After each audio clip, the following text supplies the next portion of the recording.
Allez, bonjour à toutes et à tous. On va faire une petite vidéo un petit peu particulière parce que vous m'avez entendu parler des ETF et c'est vrai que j'ai reçu quelques questions par mail par rapport à ça. Et effectivement, c'est un domaine très intéressant. C'est vrai qu'à côté du marché repo dont je vous avais parlé comme un facteur de risque très très très très très sensible, et auquel il faudrait faire extrêmement attention et garder toujours ce fil conducteur.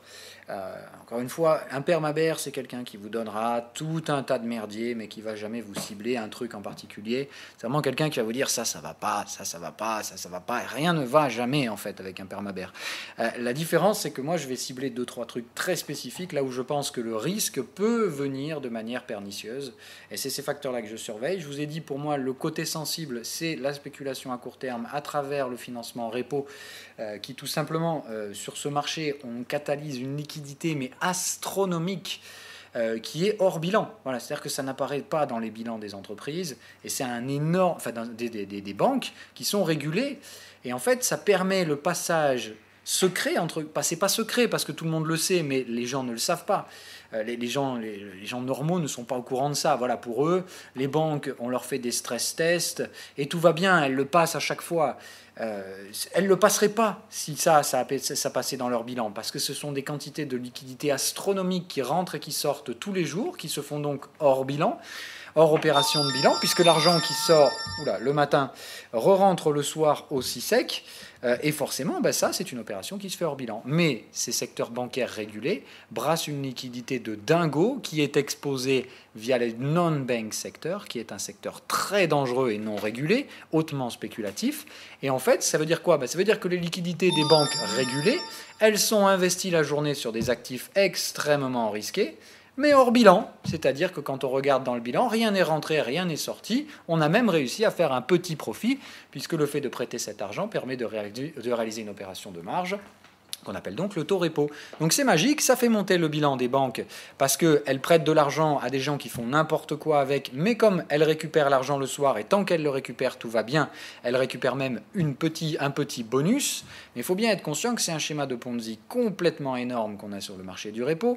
Et c'est bien là, je pense, que le vrai risque se produira peut-être, en tout cas, il y a de très fortes chances que ça déclenche une crise. C'est le fait que comme ce système tourne en rond dans un schéma de Ponzi, puisque les gens qui ne sont pas régulés empruntent tous les matins aux grosses banques régulées, mais dont on ne voit pas les activités de l'argent, puisque c'est juste en intraday que se fait tout ceci. Les quantités qui circulent sont astronomiques, mais les collatéraux qui sont demandés en arrière-plan, ce sont généralement des actions. C'est-à-dire que pour acheter des actions en intraday, les fonds spéculatifs gagent des actions ou des obligations d'État, c'est-à-dire que l'argent part de la Fed qui le prête aux banques régulées en disant « je vous le prête, mais je veux savoir ce que vous en faites ». Sauf que tout ça se réalise hors bilan et l'argent qui provient de la Fed finit dans les fonds spéculatifs qui le soir retournent dans les secteurs bancaires régulés, avec un petit profit évidemment, comme je vous dis, le taux repo, qui permet de maintenir les opérations bilan des banques régulées, mais en plus de ça, on ne sait pas où va cet argent. Et ce qui est gagé, c'est souvent à la fin les obligations d'État de la Fed qui, elle, fournit le pognon. Donc si vous comprenez le système, entre guillemets, c'est la Fed fournit de l'argent aux banques qui le prêtent en utilisant les collatéraux de l'argent prêté par la Fed, et tout ça tourne en rond dans un petit système en intraday qui permet de maintenir la liquidité à court terme, en gros qui permet d'éviter que les supports cèdent, puisque cette liquidité spéculative, elle intervient toujours sur les supports. C'est pour ça qu'à chaque fois qu'on teste un support à Wall Street, vous voyez le taux repo augmenter parce que les gens empruntent plus et donc les taux montent. Donc c'est assez con, mais c'est comme ça que fonctionne la liquidité à court terme. Wall Street est entretenu par le marché repo pour l'instant, et c'est un système qui ne fonctionne qu'aux États-Unis. On n'a pas ce système-là ailleurs de marché parallèle.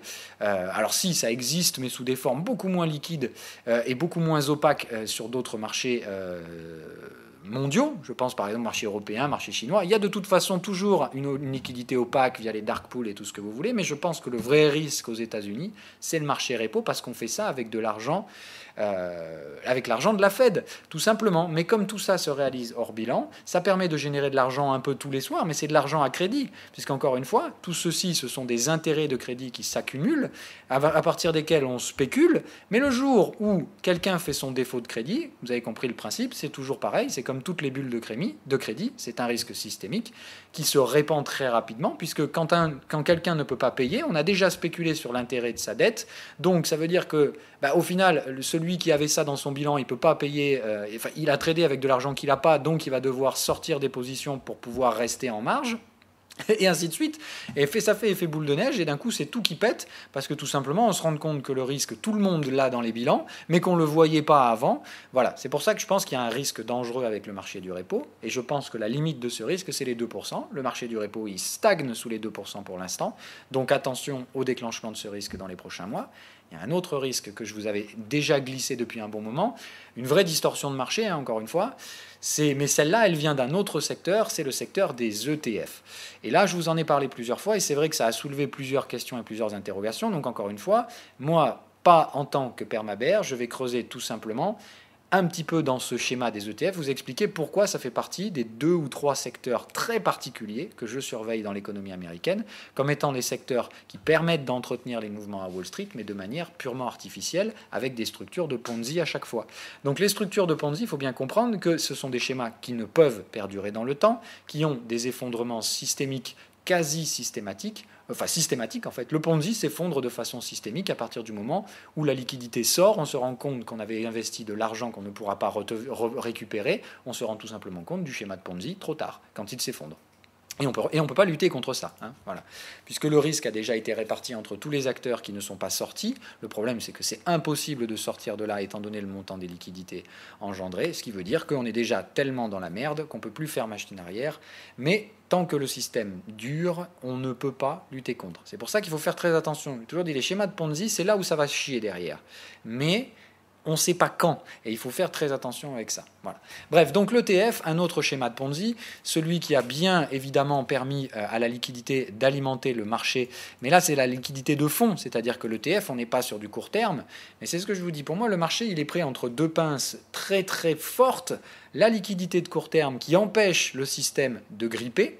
D'accord ? C'est un peu l'huile dans le moteur. Même si le moteur tourne à plein régime, on est à 300 km/h sans ceinture sur l'autoroute, on s'en bat les couilles, dans une bagnole de merde.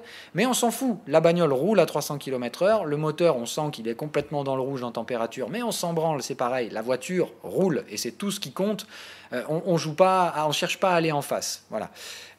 On va les laisser s'écraser, c'est bien le principe. Mais pour l'instant, il faut savoir quand la bagnole va éclater, en fait, tout simplement. Donc vous avez d'un côté le marché repo, qui est le lubrifiant qui permet au moteur de continuer de tourner, mais qui, quoi qu'il arrive, plus la température chauffe, au bout d'un moment on va manquer d'huile et tout va gripper. C'est un des déclencheurs possibles, soit tout simplement le moteur serre et la bagnole va s'arrêter parce que le moteur ne peut plus être alimenté. L'option numéro 2, c'est tout simplement le passager qui pète complètement un plomb et qui se tape une barrière. Donc là le truc c'est ça, c'est l'ETF. Comment en général en fin de marché on voit l'investissement particulier? C'est tout simple parce qu'un particulier généralement il fait ce qu'on appelle de la gestion passive, c'est-à-dire qu'au lieu de faire du stock picking comme le ferait un professionnel, un particulier il va acheter de l'ETF, il va acheter du paquet ou il va acheter de l'indiciel, évidemment au pire moment où il ne faut pas le faire. Et là, ce que vous avez ici, c'est le volume ETF. Le volume à la demande acheteuse, moins la demande vendeuse. C'est-à-dire que ces 3 contrats, vous les trouvez ici. Alors que évidemment, comme il faut toujours expliquer ce qu'on utilise, je vais vous l'expliquer, parce que si je vous mettais juste un graphique sans vous dire ce que c'est, vous ne comprendriez rien. Donc voilà à quoi ça correspond. Voilà la méthode de calcul de cette ligne. C'est tout simplement donc l'index de volume d'achat d'ETF, le volume de vente d'ETF et le volume d'ATF le volume d'ETF maintenu, c'est-à-dire le volume de maintien. Okay, donc en fait, c'est tous les volumes d'ETF, et tout simplement, ça montre la quantité d'ETF en circulation dans le marché. Ceux qui sont achetés font monter, ceux qui sont vendus font baisser, ceux qui sont en maintien permettent de maintenir le volume. Okay, donc c'est aussi simple que ça, et ça nous donne cette jolie courbe, et si on la compare au S&P 500, puisque évidemment là il faut faire du large spectre, il ne faut pas comparer l'ETF avec le Nasdaq ou avec le Dow Jones, il faut vraiment comparer avec un indice large spectre, et le S&P 500 est le parfait candidat. Donc voilà, je compare ce volume-là, c'est-à-dire le montant d'ETF en circulation comparé au S&P 500. Moi, ce que je vois, c'est qu'effectivement, qu'est-ce qui a permis les hausses de fin d'année ici et la reprise? L'endroit en fait où les distorsions sont rentrées pour ma part, c'est parce qu'ici, d'un coup, les particuliers se sont dit chouette, c'est le moment d'acheter. Regardez comment ça s'est produit. Hop, on est parti en parabole. Évidemment, tout ça, c'est payé derrière. Il n'y a pas de problème. Mais ici, qu'est-ce qui a soutenu majoritairement la hausse du marché? C'est les achats d'ETF. Ce qu'on constate ici, c'est que d'une part, ça n'explose pas en volume. Par contre, ce qu'on voit ici, c'est que le volume vendeur est beaucoup plus grand que précédemment, mais le volume acheteur est aussi grand. C'est-à-dire qu'en fait, si on capte ici, c'est pas parce qu'il y a moins de volume acheteur, bien loin de là, c'est parce qu'il y a plus de volume vendeur. D'accord? Donc attention, ça vend des ETF. Et ça, il faut commencer à faire attention. C'est toujours mauvais signe quand on commence à avoir des vendeurs dans un schéma de Ponzi. C'est ce qui fait que la courbe ici se ralentit. Elle ne se ralentit pas par un manque de la demande en ETF. Elle se ralentit parce que là, je fais achat moins vente plus valeur de maintien. Donc là, ici, c'est juste parce qu'il y a plus de ventes. La demande augmente et la volatilité, évidemment, également. Hausse de la volatilité, hausse de la demande vendeuse. Sur un actif en Ponzi, normalement, vous devriez comprendre ce que je vais vous sous-entendre. Ça, c'est évidemment un autre schéma qui risque de s'effondrer dans pas longtemps. Maintenant, il faut le surveiller. Et je surveille les décorrélations. Et ce que je trouve complètement fou, c'est quoi? C'est que la demande en volume d'ETF, malgré les fortes baisses du début de l'année, elles n'ont pas du tout baissé. Ça veut dire quoi? Ça veut dire que les particuliers... Alors c'est un raccourci très simple que je fais, l'ETF n'est pas un véhicule utilisé uniquement par les particuliers, mais c'est un véhicule qui est très très très favorisé dans les banques, c'est-à-dire qu'aujourd'hui, quand vous voulez vous pointer dans une banque avec de l'argent et vous dites je ne sais pas trop quoi faire mais j'ai envie d'investir, le coût de l'assurance vie c'était il y a 10 ans, aujourd'hui on ne vous propose plus une assurance vie, on va vous dire venez sur les marchés financiers, je peux vous proposer différents produits, soit de l'OPCVM, mais c'est chiant l'OPCVM, c'est rentrer dans un fonds, ça veut dire qu'il y a des frais à l'entrée, il y a des frais à la sortie, c'est chiant, voilà. Et puis, sinon, je peux vous proposer un produit miracle, c'est l'ETF. L'ETF, vous allez acheter des actions, mais bon, on va vous présenter un ETF, toujours sous une jolie forme, c'est ce que j'expliquais à Pascal cet après-midi. Le principe de l'ETF, c'est que tout comme à l'époque, on vous faisait des packages de dettes pourries, notés AAA, bourrés de merde, et évidemment, vous l'achetiez parce que c'était AAA, donc il n'y avait pas de souci, ça rémunérait bien, et en plus, il n'y avait pas de risque. Pourquoi vous n'y allez pas? C'était gratos, et tout le monde fonçait là-dedans, et on vendait ces produits merdiques à qui voulait bien les acheter. Aujourd'hui, on vend de l'ETF à tour de bras, tout simplement parce que l'ETF, c'est un produit qui présente toujours bien. En fait, vous mettez ce que vous voulez dans l'ETF. Donc après, soit vous êtes consciencieux, vous allez proposer un ETF liquide à vos clients, mais encore une fois, on est bien dans un schéma de Ponzi. Ce qui fait monter les ETF sont le fait que les gens les achètent, quand les gens vont vouloir en sortir, et on va en parler juste après, vous voyez ce que ça donne. Vous allez voir ce que ça donne. Donc c'est un schéma de Ponzi, quand il s'écroule, il crée des baisses assez fortes des valorisations indicielles, mais évidemment, quand le Ponzi est à la hausse, ça fait monter les valorisations puisqu'on achète des paquets d'actions. Mais ce qui est beau, c'est qu'on peut présenter toujours un nouveau package, toujours plus brillant. Parce qu'en fait, un ETF, vous pouvez vendre de la merde à l'intérieur. Tout ce qui importe, c'est de présenter au client quelque chose qui monte. D'accord? Un ETF, considérez ça comme un paquet cadeau dans lequel vous mettez ce que vous voulez. Et derrière, vous le présentez au client et vous lui dites, vous voulez acheter ça ou vous voulez pas acheter ça? D'accord? Donc évidemment, vous faites en sorte de lui montrer une courbe qui n'est pas parabolique parce qu'il ne faut pas non plus qu'il flippe, mais vous lui montrez une belle courbe bien haussière, c'est de la tendance, ça va continuer forever, il n'y a pas de souci. Vous y mettez ce que vous voulez dedans. C'est comme du stock picking, mais c'est du stock picking à imbécile. C'est-à-dire que je fais du stock picking, je dis allez là je vais créer un petit ETF avec un peu de ci, un peu de ça, un peu de ça, un peu de ça, un peu de ça, un peu de ça. Je vais le vendre au mec d'un aspect purement commercial, je vais lui dire regardez ça monte bien, c'est bien pondéré, j'ai bien fait mon boulot et tout. Allez, achetez-moi ça, il n'y a pas de souci. Hop, je vous le vends. Voilà, impeccable, je vous vends mon propre ETF, entre guillemets. Bon, mais c'est comme ça que font les grosses banques. Elles produisent leurs propres ETF, puis elles les vendent aux clients. Et effectivement, les clients achètent ça parce que ça monte toujours, jusqu'à ce que ça baisse. Tout ce qui monte, baisse. C'est comme ça que ça se passe. Mais dans la tête des particuliers, le marché, c'est très abstrait. Donc, quand on vous présente un truc qui monte en ligne droite comme ça, vous vous dites, super, ça va continuer de monter forever. Et vous achetez l'ETF. Voilà, donc demande en ETF constante à la hausse, malgré les phases de baisse. C'est-à-dire ici, tout le monde devrait se poser les bonnes questions. Putain, pourquoi les actions ont réussi à perdre 15% en ligne droite? Et qu'est-ce qui se passe? Est-ce qu'il n'y a pas un problème? Non, pas de problème, on achète de l'ETF. Voilà, c'est-à-dire qu'il faut faire très attention. Maintenant, je vais vous montrer ce que ça se fait quand les gens veulent sortir des ETF. Voilà ce que ça fait.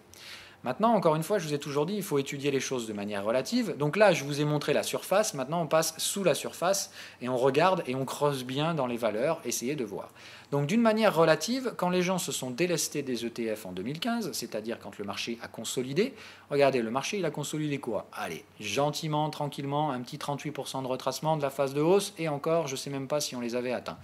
Alors je vais être pragmatique, on va quand même le faire, c'est-à-dire qu'on va prendre le bottom récession ici.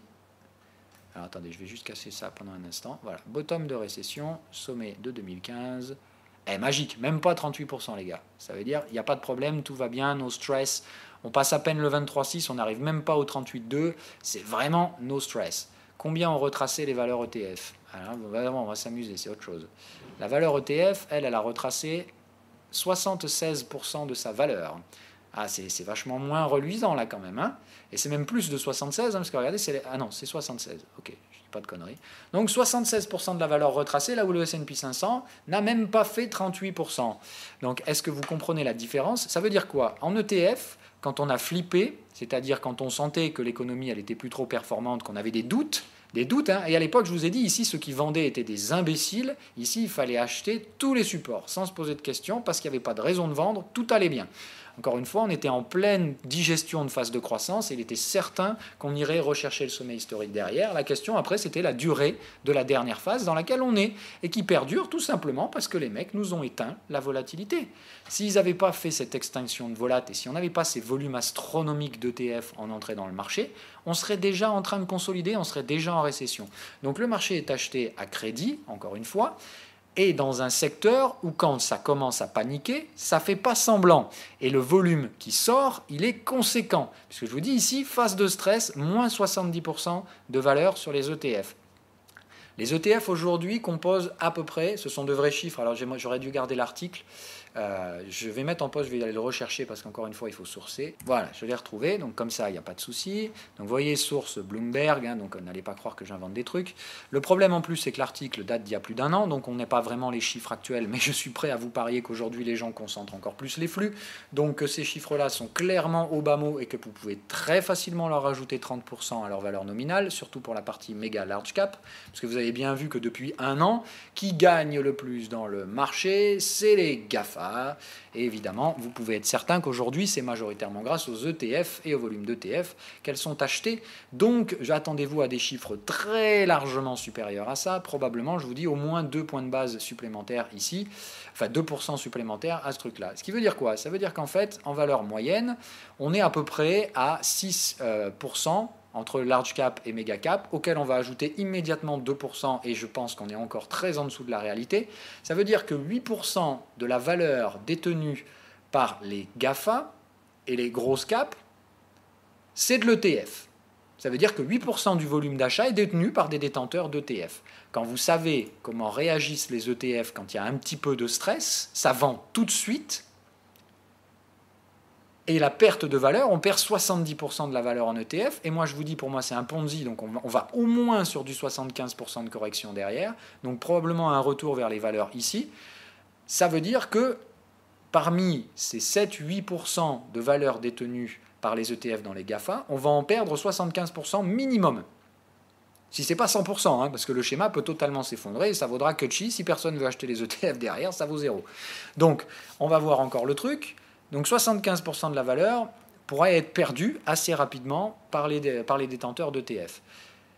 Ça ferait chuter mécaniquement 75% des 6%, des 7 à 8%. Donc attendez-vous au moins déjà à 5-6% de baisse dans les GAFA, juste par la vente d'ETF. Et ça, ce sera que le mouvement épidermique. Et ça, c'est sous condition qu'il n'y ait que 8%. Et je vous dis, à mon avis, aujourd'hui, je vois très clairement au bas mot ces chiffres. Donc, déjà, il y a beaucoup du marché qui est détenu par des gens qui, dès que ça va commencer à flipper, vont tout vendre. Et très vite. Donc il faudra faire très attention. Il n'y aura pas de mouvement rationnel dans la prochaine phase de baisse parce qu'on a une très nette distorsion en positionnement d'ETF. Maintenant, je vous laisse apprécier la jolie courbe parabolique, c'est-à-dire que là, ça monte fort, mais ici, on est carrément sur du vertical. Ça laisse pour moi deux options à compter d'aujourd'hui. Ce sont celles que vous connaissez déjà. Le schéma dans lequel on est ici sur l'ETF n'a que deux sorties. Soit ça, c'est déjà le sommet du marché et c'est game over, les mecs vont commencer à vendre leurs ETF et ça va faire chuter les valorisations de manière brutale. L'option numéro 2, c'est qu'on part en grosse bulle d'ETF pour aller toujours plus haut, toujours plus fort. Ça veut dire quoi? Ça veut dire que les particuliers vont acheter massivement de la merde en paquet. Ils vont acheter de l'ETF. Voilà, c'est ça que ça sous-entendrait. Qu'entre guillemets, il y a un énorme volume à l'achat en demande sur les ETF. Dans ce cas-là, on franchira la résistance. Et dans ce cas-là, probablement le sommet historique ici sera débordé et Wall Street pourra éventuellement partir dans sa jolie bulle. Parce que ceux qui achètent les ETF, ils ne réfléchissent pas à ce qu'ils achètent. Ce sont des purs produits financiers qu'on leur vend et ils prennent ça sans poser de questions. Ils disent « Ok, il n'y a pas de souci, ça montera forever jusqu'à ce que je perde 75% de la valeur de ce que j'ai acheté. » Évidemment, les particuliers qui vendent les ETF, ils les vendent où? Ils les vendent évidemment toujours tout en bas parce que les gens font n'importe quoi.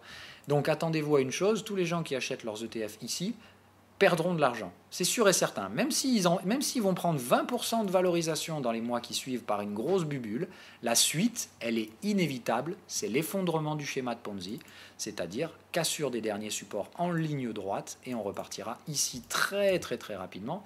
Je vais juste vous faire le schéma, encore une fois, mais on va le faire avec ça, c'est plus pratique. Voilà, ça c'est l'option numéro 1. L'option bulle, crash, dead cat bounce. Et encore, dead cat bounce, vous avez bien vu que ça dead cat bounce pas beaucoup quand on parle d'ETF. Et derrière, écrasement complet de la valeur, probablement pour revenir au bottom de 2016, voire un peu plus bas.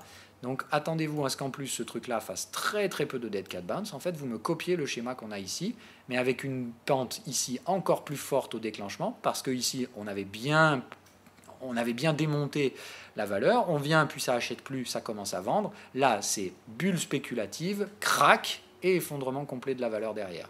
Évidemment, vous avez bien compris que dans ce schéma-là, il y aura normalement ce qu'on appelle la phase espoir et puis la capitulation. Ok? Donc ça veut dire que vous n'attendez pas à ce que les volumes d'ETF repartent si déjà ces produits financiers survivent à la crise financière et que les régulateurs ne tapent pas dessus, ce qui me surprendra guère à un moment donné. Hein. Donc voilà, les deux options sont là, et tout comme je vous l'ai dit de surveiller le marché repo, qui lui est déjà proche du niveau de non-retour, je vous invite à regarder le niveau des ETF qui ont d'ores et déjà cassé un support ici. Ça, c'est typiquement ce qu'on appelle une vague 1, 2, 3 creux. Et là, on remonte en deux vagues, on est sous résistance. Je vous invite à vous poser les bonnes questions. Si moi, je fais une analyse graphique ici, ça, j'ai envie de le vendre. Pourquoi les volumes d'ETF se calment? Parce qu'il y a de plus en plus de vendeurs sur ces marchés-là, d'ETF bear. Et je vous pose la question, est-ce que vous êtes dans le bon camp si vous achetez des ETF? Je ne connais pas la réponse. Les boules peuvent très bien l'emporter et créer une grosse bulle. Le mouvement est bien parabolique, il y a tout ce qu'il faut. Dans ce cas-là, ça, ce sera simplement la phase retour de volatilité avec le volume qui précédera l'éclatement complet de la bulle. Dans tous les cas, la fin, elle est inévitable. Donc si vous pensez qu'on est encore parti pour 7-8 ans de croissance, je vous rappelle que c'est de l'enfume complète, que là, on ne peut pas voir à plus de 6-12 mois. Et dans 6-12 mois, on sera probablement déjà en train de rentrer dans des cycles récessifs. Donc voilà, faites attention à Wall Street, évidemment on vous vend du rêve tous les jours, tout va bien, la volatilité est écrasée, mais les volumes de transactions augmentent et ça c'est pas bon signe, donc il faut faire très très attention et je vous dis on a cette jolie bulle d'ETF à laquelle je vais ajouter une nouvelle analyse. Tout simplement ce que je vous l'ai mis là, c'est le momentum relatif. D'accord. Alors là, je vais vous expliquer encore une fois, je vais vous donner. Alors ça, on va corser un peu le truc parce qu'effectivement, tout le monde ne va pas comprendre forcément ça. Alors non, c'est pas ça que je veux. Je veux celui-là. Voilà. Donc là, ce que j'ai fait tout simplement, c'est que j'ai donc pris la même chose, hein, donc up, down et neutral, les différents volumes que j'additionne. Donc le volume neutre plus le volume haussier moins le volume baissier. Hop, pardon. Mais là, ce que je fais, c'est que j'utilise ce qu'on appelle un rate of change, c'est-à-dire tout simplement un momentum pur, c'est-à-dire que je compare la valeur, le changement de cette barre-là par rapport au changement d'il y a 14 périodes. Je compare la valeur actuelle, d'accord, donc le volume, ça, par rapport à ce qu'il était 14 barres plus tôt. C'est ce qu'on appelle le ROC 14, Rate of Change. C'est le momentum pur. C'est encore plus brutal qu'un RSI. D'accord ? Et je vais comparer tout simplement, faire la différence entre le ROC de mon volume ETF par rapport au Rate of Change, à 14 périodes également, du l'indice S&P 500. Et ça me donne ce bel oscillateur. Et vous allez voir que quand on en fait la lecture, c'est pas beau. D'accord ? Ça veut dire quoi? Tout simplement, vous voyez les cycles d'accumulation en ETF et vous vous rendez compte d'une chose, c'est qu'à chaque fois qu'on vient piquer, on trouve un sommet de marché. Et c'est jamais très très bon. Ça peut durer un moment, hein, encore une fois, vous voyez que les sommets sont souvent divergents, mais à chaque fois qu'on vient chercher des valeurs, on est toujours proche de pic. Et ici, on est déjà venu de le faire, et on est encore en train de faire une structure divergente. Les prix continuent de monter, attention à ce que ça ne baisse pas d'un coup. Maintenant, ça semble dire que cette fois, on est en contradiction, c'est-à-dire qu'on va peut-être continuer de monter et retrouver un volume. Donc ça sous-entend bien ce que j'ai dit, pour moi c'est vraiment du 50-50 ici. Soit le marché s'effondre, d'accord, et je vous rappelle que ce marché-là est en momentum baissier, hein, c'est-à-dire que si vous étudiez les cycles de ce momentum, on est ici en train de faire des creux et sommets potentiellement descendants. Celui-là, il est encore trop tôt pour le dire, mais si ce momentum-là recroise la valeur 0, il ira plus bas que celui-là. Ça veut dire quoi? Ça veut dire un énorme volume sortant d'ETF, et vous savez ce que ça veut dire. Si les ETF sont vendus, c'est game over. Ok? Donc, il faut faire attention. Encore une fois, pas de prophétie auto-réalisatrice. Juste ici, pas un discours de permabère, un discours de trader venu d'une analyse complexe qui sous-entend ici qu'il y a un risque énorme de voir les possesseurs d'ETF se faire prendre à contre-pied et commencer à vendre violemment tout simplement leurs ETF. L'autre option, c'est tout simplement qu'ici les vendeurs, on va les racler dans une dernière phase de hausse complètement folle et spéculative. Et dans ce cas-là, tous ceux qui vendent de l'ETF bear ici, enfin tous ceux qui achètent de l'ETF bear, donc qui vendent du volume ETF, tout simplement, ces gens-là auront eu tort et se feront racler. Hein. C'est exactement ce que je vous dis. Pour moi, Wall Street, c'est soit ici, on va défoncer du vendeur une bonne fois pour toutes, et derrière, c'est bubule, mais ça finira très mal, et une bubule, ça va très vite. Ce qui veut dire que ceux qui pensent qu'on va avoir une année calme et tranquille se plantent. Quoi qu'il arrive, on aura une fin d'année volatile, je pense, et ce sera soit pour faire une grosse bubule, soit pour se péter la gueule et racler les stops.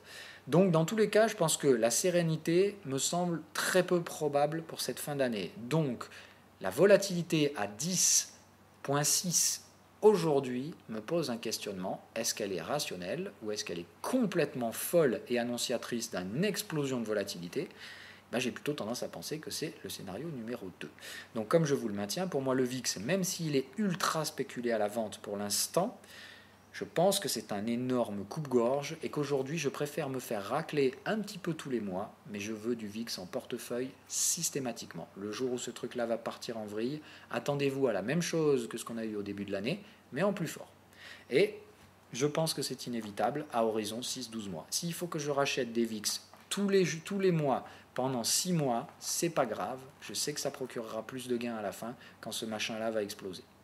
Donc, patience, mais je pense que quoi qu'il arrive, si le timing part pour une bubule, encore une fois, il faut être rationnel, il ne faut pas lutter. Mais ce que semble suggérer, c'est que, la conclusion de ce truc, c'est de dire l'ETF, aujourd'hui, pour moi, est un secteur en danger qui est déjà dans un système parabolique. Et la question est donc de savoir si ce système est déjà à bout de souffle, prêt à passer dans un momentum vendeur. Et dans ce cas-là, c'est pas beau ce qui va arriver derrière. L'option numéro 2, on est toujours dans une phase de bulle. Et dans ce cas-là, on va juste écraser du vendeur d'ETF.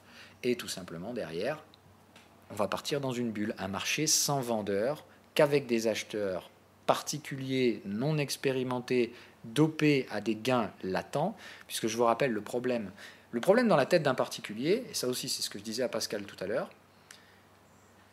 c'est que quand vous allez regarder votre compte en banque, d'accord, vous allez ouvrir votre compte en banque et vous allez vous dire, chouette, voilà, par exemple, dans mon PEA ou dans peu importe quel placement financier vous allez simplement ouvrir votre compte et vous allez voir un chiffre. Ce chiffre va vous dire, par exemple, voilà, plus 600 000 euros sur votre compte épargne, c'est super. Voilà. C'est la différence brutale entre le prix et la valeur. Ce que vous voyez, c'est un prix, pas une valeur. La valeur, c'est ce que vous aurez quand vous vendrez. C'est ce que vous aurez quand ce sera réellement des euros et plus des produits financiers liés et adossés à des investissements spéculatifs. Et cette différence, elle est énorme. Parce qu'aujourd'hui, les gens sont contents parce qu'ils font des gains latents. Attendez de voir la tronche qu'ils vont faire si ces gains se transforment en pertes. Et même si ces gains s'envolent simplement, maintenant, réfléchissez en tant que particulier. J'ai commencé à vous apprendre les logiques financières. Maintenant, remettez-vous dans votre logique avant, quand vous étiez bête et discipliné, que vous étiez un investisseur particulier, prêt à faire toutes les bêtises classiques des investisseurs particuliers, c'est-à-dire Tout simplement, quand vous gagnez, c'est bien, mais si on vous enlève une partie de votre gain, tout de suite, vous vivez ça très très mal et vous vous accrochez à vos trades, c'est-à-dire buy and hold, jusqu'à ce que quoi? Jusqu'à ce que vous vous fassiez rect, soit par un margin call parce que vous avez tradé en marge, soit tout simplement parce que psychologiquement, votre perte est trop longue et trop difficile à tenir. D'accord? Donc, que vont faire les investisseurs particuliers? Ils vont buy and hold leurs ETF et ils vont voir tous les jours le prix de leurs actifs baisser, mais là, la valeur baisse aussi, encore une fois. Parce que quand ça baisse et que vous savez que ça ne va pas remonter, vous savez que vous êtes tous les jours un peu plus pauvre et que ça ne remontera pas. Alors vous faites quoi? Eh bien tout simplement, vous vous accrochez à vos trades. Vous vous dites, non, non, mes investissements ont gagné plus de 600 000 euros pendant un moment, ça va remonter, et donc je m'accroche, quoi qu'il arrive, je ne sortirai mes gains que si on revient chercher au moins 600 000 euros. Le marché ne reviendra jamais chercher ses gains. Vous sortirez vos ETF à moins 75%. Et si vous les avez achetés là-haut et qu'on fait moins 75%, vous allez perdre 60% de ce que vous avez mis dans ces ETF au début. C'est-à-dire que, imaginez-vous, tout simplement, vous rentrez là, les prix sont attractifs. Effectivement, maintenant je vous fais la partie psychologie pour terminer, et ce qui va se passer dans la tronche d'un particulier. Ici, c'est bien. Mais en fait, regardez, quand vous arrivez là, tout simplement, votre ETF, c'est chouette. Il va prendre 12, 13, 14, 15%, 16% à la hausse. Alors là, ce n'est pas possible parce qu'on est sur la courbe du S&P 500. Mais j'aimerais bien qu'on puisse le faire là. Alors, on ne peut pas le faire, il ne me le propose pas par rapport à cette échelle-là. Comment je peux faire ça? On va faire un petit peu de maths rapide. Vous achèteriez vers 40 000 ici, d'accord? Et on ira vers 52 000, donc ça peut faire effectivement 15, 20, 30% de hausse. D'accord? 30% de hausse de votre capital, vous allez être mais complètement euphorisé. Pire que ça, vous allez en racheter, vous allez en reprendre, vous allez éventuellement même prendre un crédit pour ça. Vous allez faire du levier, tout comme vous le faisiez sur le Bitcoin. D'abord, vous trempez un orteil, puis quand vous voyez que ça marche et que vous prenez un max de blé, vous renforcez à mort, à mort, à mort. Le marché est en phase terminale, vous ne le savez pas encore du tout, puisque vous êtes un investisseur particulier totalement non expérimenté et aveuglé par les gains faciles. Donc, évidemment, vous vous laissez aveugler, vous renforcez, vous renforcez, vous renforcez. Ok, c'est cool, ça monte de 30%, mais derrière, ça baissera de 75%. Ce qui fait que, moins 75, mais bon, vous avez quand même gagné moins 30, plus 30 au début, c'est-à-dire vous n'avez pas vendu, vous n'avez pas acheté tout en haut, même en ayant acheté là, vous allez perdre probablement 40 à 50% de votre épargne. Moi, c'est ça que j'essaye de vous éviter aujourd'hui en vous disant, n'achetez pas les actions qui font les grands titres, parce que c'est celles-là que ces gens-là vont acheter à travers leurs ETF, donc elles peuvent monter à court terme, encore une fois, mais derrière, elles perdront une masse importante de leur valeur.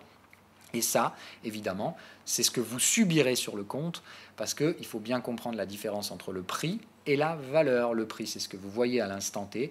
Si vous oubliez de vendre, et la plupart des gens vont carrément oublier cette phase-là, aveuglés par les gains, eh bien la valeur que vous en retirerez à la fin sera négative. Et ça, c'est ce que j'aimerais que vous évitiez. Ok? Donc si vous êtes suffisamment intelligent maintenant pour comprendre les logiques financières et que vous voulez vous lancer dans l'achat de la bubule, allez-y, c'est peut-être le bon moment. On est peut-être à l'aube d'une hausse de 20 à 30% des prix de revient des ETF. Par contre, derrière, vous savez comment ça va finir. Quand vous avez ça, ça veut dire que tout le monde achète. Quand tout le monde achète, il faut bien revendre derrière. Comprenez ce principe. Le prix, c'est ce qu'on vous affiche et c'est ce que d'autres imbéciles sont prêts à payer toujours plus cher que vous. Quand les gens vendent, personne n'achète. Les prix tombent très vite et on recherche tous une chose, la valeur. Et on se rend compte que les prix qui ont été imprimés ne valaient rien dire, ne voulait rien dire, tout simplement, comme vous l'avez compris, le Bitcoin à 20 000 $, ça ne valait rien du tout. Ce n'était que des prix imprimés pour les imbéciles qui étaient prêts à les acheter à ce prix-là. Évidemment, ces gens-là, aujourd'hui, ils s'en mordent les doigts. Hein. Quand on est mort à 6 000 $, ils se disent « Oh mon Dieu, mais qu'est-ce que j'ai fait d'acheter cette connerie ?» Et vous avez tous perdu du pognon, pour la plupart. Parce que vous avez tradé ça n'importe comment et vous êtes rentré dans un schéma de Ponzi dans lequel on a évidemment affaire encore aujourd'hui dans les ETF. C'est clair et net. Il y a un schéma de Ponzi dans l'ETF, il y a un schéma de Ponzi dans le marché du repo et dans la spéculation à court terme. Quoi qu'il arrive, ce sont deux étaux qui prennent le marché par les deux bouts. Il ne pourra pas en sortir vainqueur, le marché. Quoi qu'il arrive, la fin ne sera pas belle et elle sera par un effondrement puisqu'on est pris en étau entre deux systèmes de Ponzi. D'un côté, la spéculation moyen-long terme, parce que les gens qui achètent ça en se disant que ça va continuer longtemps et que les profits passés vont perdurer dans le temps ad vitam aeternam, ce qui ne sera pas le cas puisqu'on aura un pur schéma de Ponzi parabolique. Donc ça veut dire que ça s'effondrera quoi qu'il arrive, et que le jour où ça va arriver, tout le monde demandera son argent et la chute sera encore plus brutale. Et vous avez compris le principe. Évidemment, quand on demande son argent, on ne peut pas l'avoir, donc on commence à gueuler et on dit non mais moi je veux vendre, oui mais on ne peut pas vendre, il n'y a pas d'acheteur, oui. Et là vous comprenez que le système financier est plus complexe que ce que vous avez vendu votre courtier bancaire, qui n'est en fait qu'un commercial qui serait capable de vous vendre la plupart du temps une bagnole ou n'importe quoi. Il vous vend ce qu'on lui dit de vous vendre, parce que la plupart du temps c'est ce qu'on fait en banque. On vous dit écoute, on a un volume de ça à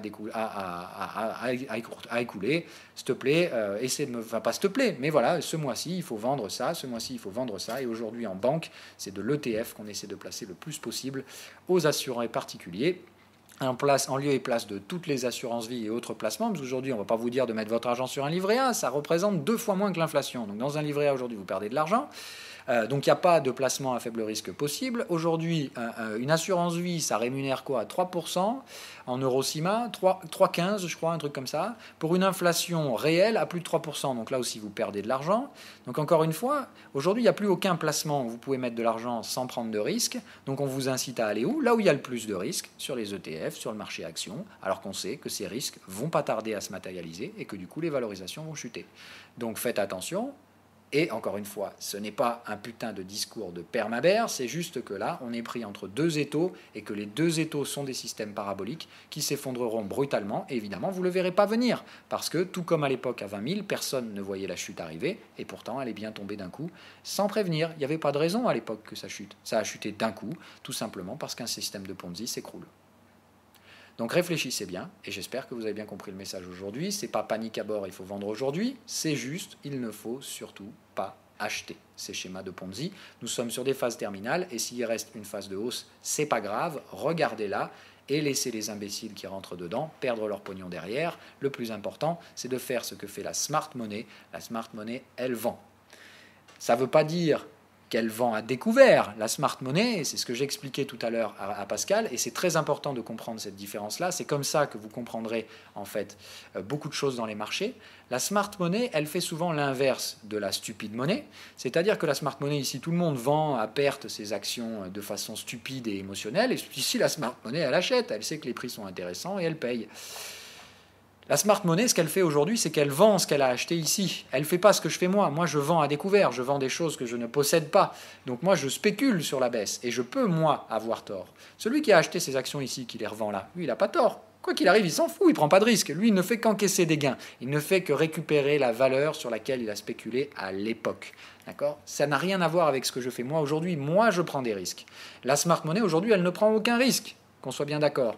Donc moi, je peux effectivement prendre des pertes, mais aujourd'hui, je préfère prendre des pertes en tradant dans le même sens que la smart money que de m'amuser à suivre ce que fait la dumb money, c'est-à-dire acheter de l'ETF à tour de bras et croire à monts et merveilles. Ce qui nous attend, c'est bien entendu ça, et je pense qu'on va perdre l'intégralité de la valeur, c'est-à-dire revenir sur les niveaux support d'ETF, et vous voyez très bien ce que ça va faire sur les valorisations boursières. D'accord ?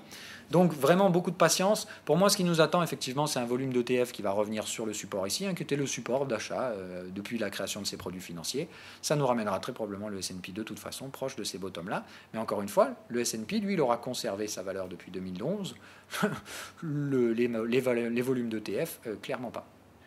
Ok ? Donc attention, vraiment, vraiment attention. N'oubliez pas que ces produits sont liés à la demande qui est faite de l'autre côté, c'est-à-dire que si personne ne veut acheter vos ETF quand vous les vendez, leur prix s'écroule. Ce sont des produits dérivés et ça, il faut faire très attention. C'est toujours pareil.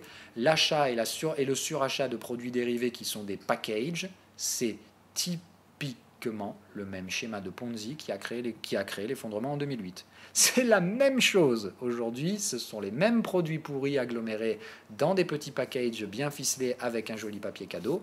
En attendant, ce qui est à l'intérieur est complètement survalorisé.